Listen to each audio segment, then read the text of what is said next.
اس کے سوالات کو صحابہ کو یہ فکر رہتی تھی نجات، اللہ کی پکڑ سے نجات کیسے حاصل، یہی ان کی فکر تھی اور یہی ان کا مقصد تھا، اللہ کی پکڑ سے ہم بچ جائیں۔ تو حضرت جناب نبی اکرم صلی اللہ علیہ وسلم نے 3 باتیں ارشاد فرمائیں۔ پہلی بات فرمائی املک علیک لسان، نجات چاہتے ہو تو اپنی زبانوں پر، اپنی زبان پر لگام کسو۔ زبان پر لگام کسنے کا مطلب یہ ہے کہ اس کو اس جگہ استعمال کرنے سے بچاؤ جہاں استعمال کرنے کی اجازت نہیں ہے۔ اللہ نے زبان دی ہے، اللہ کا ذکر کرو، تلاوت کرو، دین کی باتیں کرو، جائز باتیں کرو، اس کو غلط جگہ پر استعمال مت کرو۔ جھوٹ بولو، غیبت کرو، چغلی کرو، کسی کو غلط گالیاں دو، کسی پر بہتان لگا، اس کے واسطے زبان کو نہیں بنایا۔ زبان تو اپنے جائز اور اپنے ضروری کام کو کرنے کے لیے ہے، اور پھر اللہ کا ذکر، دین کی باتیں ہیں، قرآن کریم کو پڑھنا ہے، درود شریف، یہ سب اللہ کے ذکر ہی میں آ جاتا ہے۔ دین کی باتیں بھی اللہ کے ذکر میں آ جاتا ہے، کتابوں کی باتیں بھی اللہ کے ذکر میں آ جاتا ہے۔ صحیح استعمال کرو۔ ایک حدیث میں آتا ہے کہ بہت سے لوگ جہنم میں جائیں گے اپنی زبان کی کٹی ہوئی کاٹی ہوئی کھیتیوں کی وجہ سے۔ کھیتیوں کو کاٹ کر جو اکٹھا کر دیتے ہیں، لان اس کو کہتے ہیں، اس کی وجہ سے جو زبان سے کاٹا ہوا لان ہے، اس کی وجہ سے بہت سے لوگ جہنم میں کہ زبان کو صحیح استعمال تو نجات حاصل ہو۔ غلط استعمال کریں گے تو بندہ مجرم ہوگا، اور جب مجرم ہوگا تو پھر پکڑ بھی ہوگا۔ تو پہلی بات یہ فرمائی املک علیک لسان، اپنی زبان پر قابو حاصل کرو، زبان پر کنٹرول رکھو، بے لگام مت رکھو۔ اور دوسری بات فرمائی کہ وابکی علی خطیئتک، اپنے گناہوں پر روتے رہو۔ نجات کا سامان یہ بھی ہے کہ اپنی گناہوں کو یاد کر کے روتے رہو اللہ کے سامنے، اور اگر نفس یہ کہے کہ میرے تو گناہ ہے ہی نہیں، میں تو بہت نیک آدمی ہوں، یہ شیطان کا بہت بڑا دھوکہ۔ حضرت جناب نبی اکرم صلی اللہ علیہ وسلم نے فرمایا کلکم خطاؤون، تم سب خطاوار، سب گنہگار، اللہ غفور الرحیم ہے۔ وَخَيْرُ الْخَطَّائِينَ التَّوَّابُونَ، بہترین خطاوار، بہترین گنہگار وہ ہیں جو اللہ کے دربار میں توبہ کرتے ہیں، معافی مانگتے ہیں۔ تو اللہ کے سامنے اپنی گناہوں پر روتے، توبہ اور استغفار کرتے ہیں۔ اللہ تعالیٰ نے وعدہ کر رکھا ہے، بندہ ہمارے سامنے روئے گا، توبہ کرے گا، استغفار کرے گا تو ہم اس کے گناہوں کو معاف کریں۔ استغفار کی وجہ سے بہت سی چیزوں سے، بہت سے عذابوں سے ہم ان کو بچا دیں گے ہی۔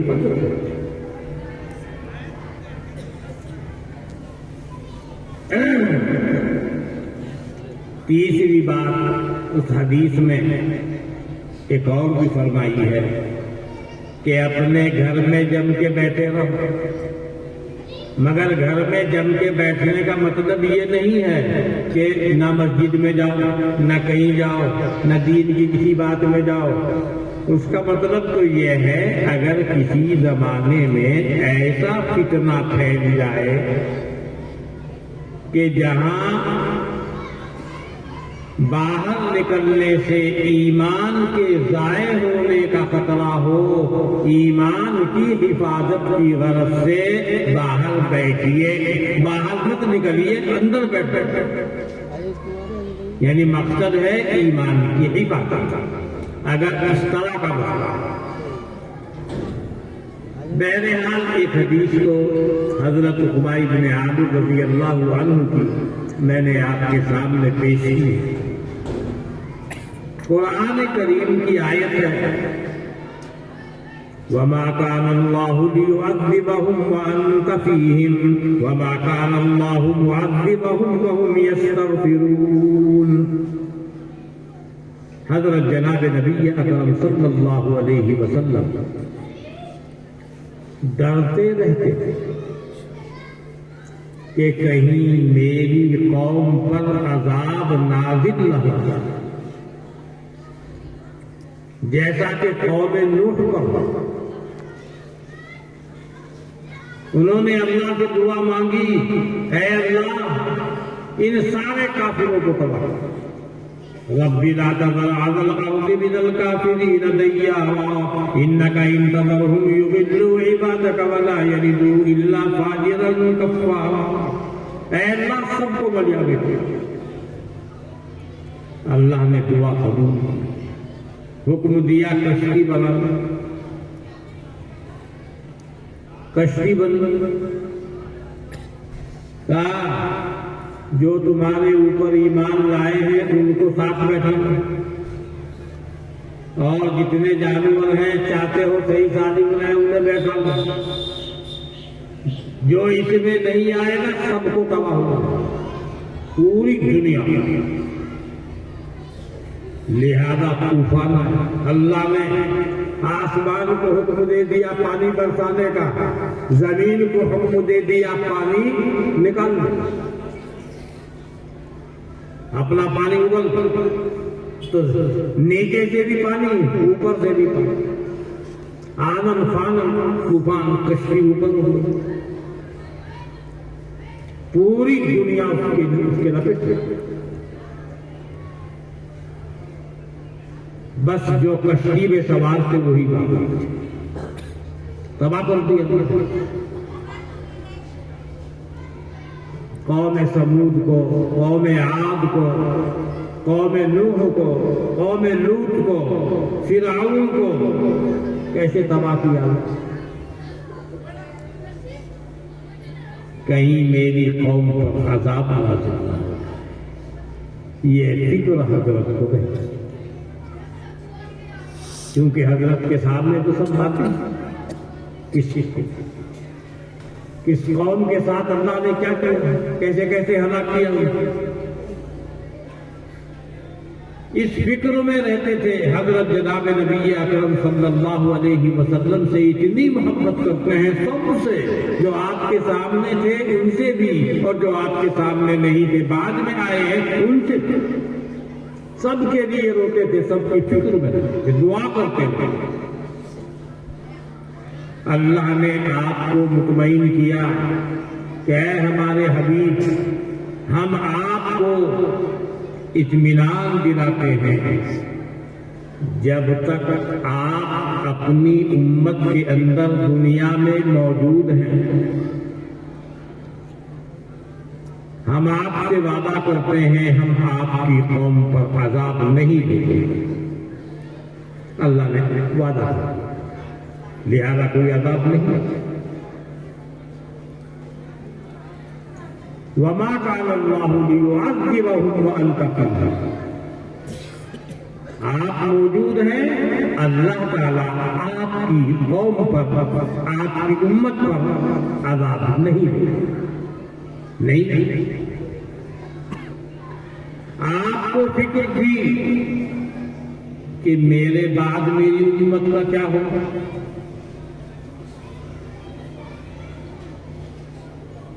پھر اللہ تعالیٰ نے آپ کو اطمینان دلایا، وَمَا كَانَ اللَّهُ مُعَذِّبَهُمْ وَهُمْ يَسْتَغْفِرُونَ، ہم آپ سے وعدہ کرتے ہیں کہ میرے حبیب جب تک تیری امت ہم سے استغفار کرتی رہے گی، مغفرت طلب کرتی رہے گی، ہم ان کے اوپر عذاب نہیں دیں گے۔ حضور صلی اللہ علیہ وسلم کے بعد امت کے اوپر بہت اتار چڑھاؤ آئے ہیں۔ امت کا رویہ جس زمانے میں جیسا ہوا، اللہ کا برتاؤ بھی ویسے ہے۔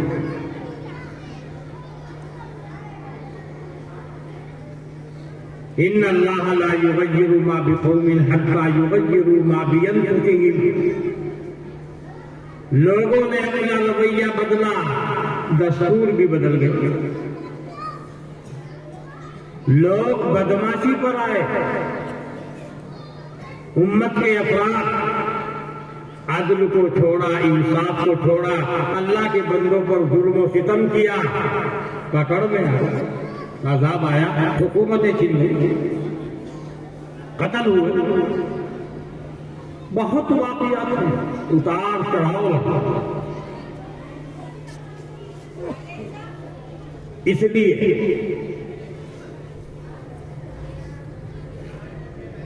اگر امت یہ چاہتی ہے کہ اللہ کے عذاب سے حفاظت ہو، ایک ہی علاج ہے، بس حضرت کے بعد استغفار کو لازم پکڑو، اللہ کی رسی کو لازم پکڑو، شریعت کو، دین کو، قرآن کو لازم پکڑو، اللہ کے دین کو مضبوطی سے لازم پکڑو، دین سے چپٹ جاؤ، اپنے حالات صحیح کرو، پکے سچے مسلمان کرو۔ نماز بھی پڑھنی ہے، روزے بھی رکھنے ہیں، سچ بھی بولنا ہے، جھوٹ سے بچنا ہے، دھوکے مکر و فریب سے بچنا ہے، معاملات بھی صحیح کرنے ہیں، سارے کام شریعت کے مطابق، سارے کام، خواہ وہ عبادت ہو، خواہ وہ معاملات ہو، خواہ وہ کمائی کا ذریعہ ہو، کاروبار ہو، سب شریعت کے مطابق۔ ایسا نہیں کہ شریعت کے مطابق کرنے میں، کام میں فائدہ نہیں ہوتا، یہ لوگوں کو غلط فہمی ہے۔ شریعت کے مطابق کرنے میں برکت بہت ہوتی۔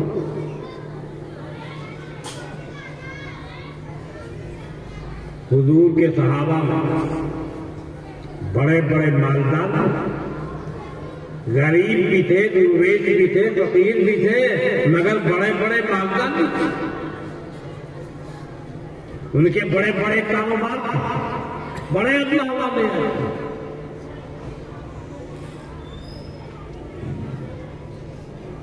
ایک صحابی ہے حضرت عبد الرحمن ابن عوف رضی اللہ عنہ، عبد الرحمن ابن عوف عشرۂ مبشرہ میں سے، ان سے مالدار صحابی کوئی نہیں، بہت ان کا کاروبار، بہت ان کا مال، بڑی ان کی جائیداد، اور عشرۂ مبشرہ میں سے اونچے درجے کے صحابہ حضرت عبد الرحمن ابن عوف، خرچ بھی بہت کرتے، اور جیسے حضرت جناب نبی اکرم صلی اللہ علیہ وسلم حکم فرماتے ویسے کرتے۔ جب یہ آیت نازل ہوئی لن تنالوا البر حتى تنفقوا مما تحبون، اس کا مطلب یہ ہے تم نیکی اور بھلائی کو حاصل کر لو، یہ نہیں ہوگا جب تک کہ تم ان چیزوں کو اپنی اللہ کے راستے میں خرچ نہ کر دو جو تمہیں محبوب و پسندیدہ، جب تک کامیابی نہیں ملے۔ یہ آیت سن کے علماء حضرت جناب نبی اکرم صلی اللہ علیہ وسلم کے پاس آئے، یا رسول اللہ، یہ اللہ کا فرمان ہے اور میرے مالوں میں مجھ کو سب سے محبوب مال ہے میرا باغ۔ اس باغ کا نام تھا بے روحا، باغ کا نام تھا، باغوں کے بھی نام ہوتے ہیں، کھیتوں کے بھی نام ہوتے ہیں جیسا کہ آپ جانتے ہو، تو بے روحا نام تھا اس باغ، کھجور کا باغ۔ حضرت وہ میرا پسندیدہ مال ہے، میں اس کو اللہ کے راستے میں خرچ کروں گا، آپ جو چاہیں کریں۔ تو حضرت نے نہیں لکھی، بلکہ یہ کہا اپنے چچا کے بیٹوں کو دے دو، یہ مشورہ ہے، اپنا وہ باغ اپنے چچا کے بیٹوں کو دو۔ انہوں نے فوراً حکم کی تعبیر دے دیا،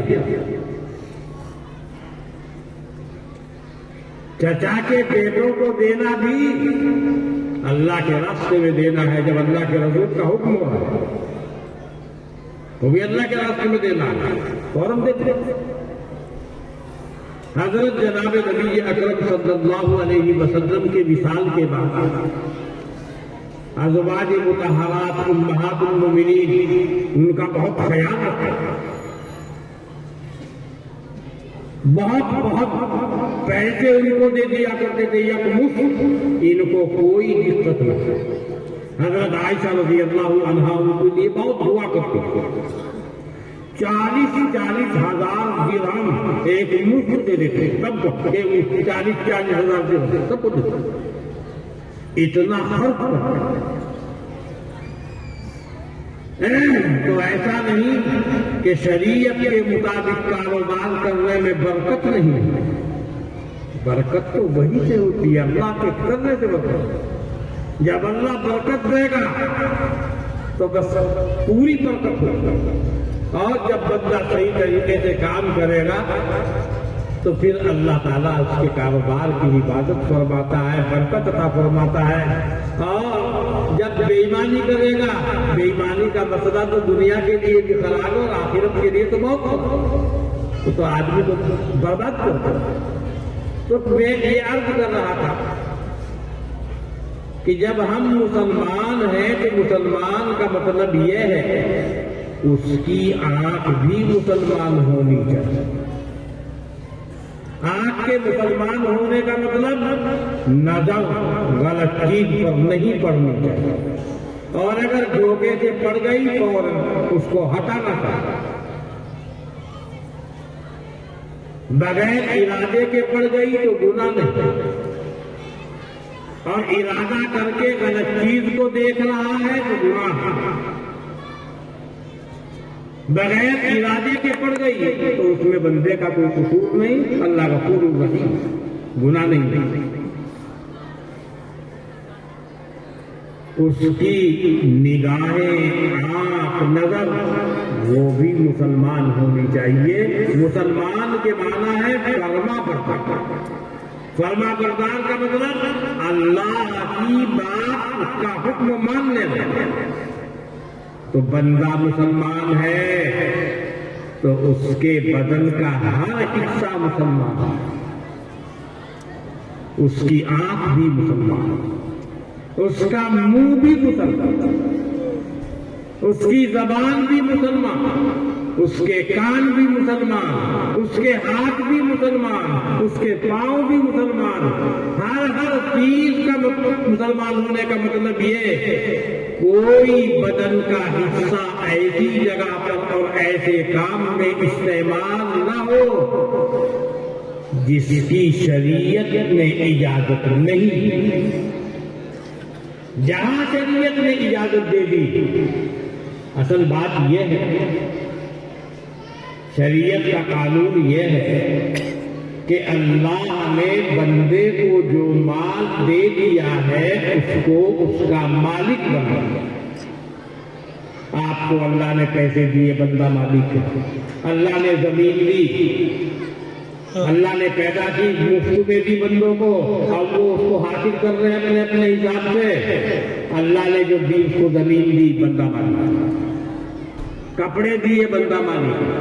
غلہ، اناج، روپے، پیسے ہیں، بندہ مالک۔ اپنی چیز کو وہ جہاں چاہے خرچ کر سکتا ہے، اچھی جگہوں پر استعمال کرے گا تو ثواب ملے گا۔ اپنی ضرورت میں، بچوں کی ضرورت میں، مہمان نوازی میں، کسی غریب کو صدقہ کر کے جہاں وہ چاہے۔ لیکن انسان اپنے بدن کے کسی بھی حصے کا مالک نہیں ہے۔ سر سے لے کے پاؤں تک پورے بدن کا مالک براہ راست اللہ۔ ہمارے ہاتھ کا مالک بھی اللہ ہے، سر سے لے کر پاؤں تک کوئی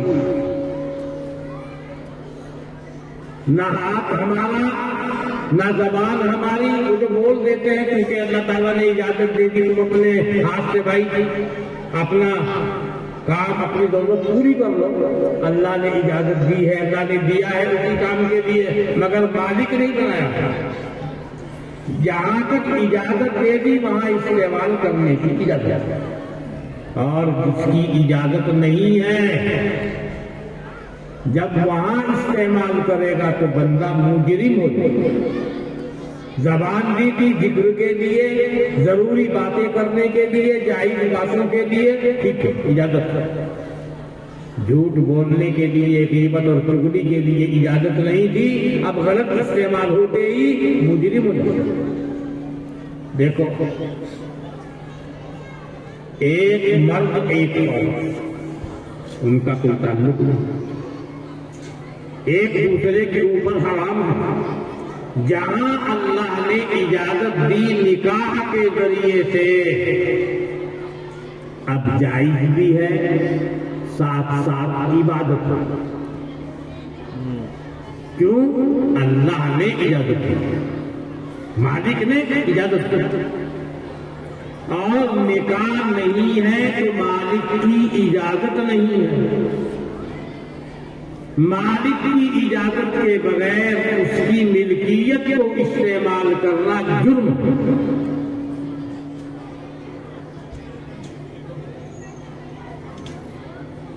تو بندہ مجرم ہو گیا۔ اسی کام پر ایک جگہ اس کو ثواب مل رہا ہے کیونکہ وہ عبادت بن رہا ہے، اللہ نے اجازت دی ہے اپنی ملکیت کو استعمال کیا، اور جہاں اجازت نہیں دی اس کا نام بھی دوسرا ہے اور اس کے اوپر گناہ بھی بہت۔ بندہ مجرم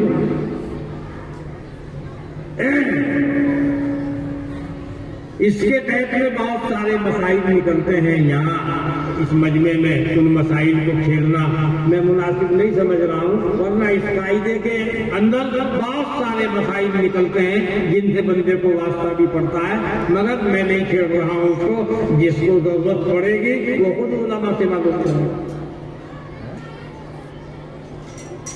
یہاں تو سب طبقات کے لوگ بیٹھے ہوئے ہیں، تو میرے کہنے کا مطلب یہ ہے میرے بھائی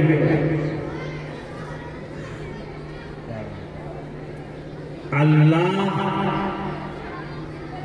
وہی مالک ہے، وہی خالق ہے، وہی رازق ہے، وہی کھانا کھلا رہا ہے، وہی پلا رہا ہے، وہی سلا رہا ہے، اسی نے پیدا کیا ہے، اسی کے پاس جانا ہے۔ اپنے مالک کو چھوڑ کر بندہ کبھی نہ کامیاب ہوا نہ ہو سکتا۔ وہ چاہتا ہے کامیابی تو مالک کے ساتھ جڑے رہنے سے ہے، مالک کے ساتھ جڑ جا، دین کے ساتھ جڑ جا۔ جب بندہ دین کے ساتھ جڑ جاوے گا تو اللہ تعالیٰ اسے کامیابی دے گا۔ دیکھو صحابہ کو اللہ تعالیٰ نے بڑی عزت دی ہے، مسلمانوں کے جو بڑے لوگ ہیں، پہلے لوگ ہیں، اللہ نے بڑی عزت عطا فرمائی۔ شیطان بھی ڈرتا تھا ایسے افراد سے امت کے، ان کو دیکھ کر شیطان بھی راستہ چھوڑ کے بھاگا۔ ایسی عزت، ایسے دبدبے اللہ نے عطا فرمائے۔ کیوں؟ پکے سچے مسلمان اللہ سے ڈرتے تھے، اور دستور یہ ہے جو اللہ سے ڈرے گا پھر اللہ تعالیٰ اس کو کسی دوسرے سے ڈرنے نہیں دے، اور جب اللہ سے نہیں ڈرے گا وہ ذرا ذرا سی چیزوں سے ڈرتا ہے۔ بس یہی ہے دستور۔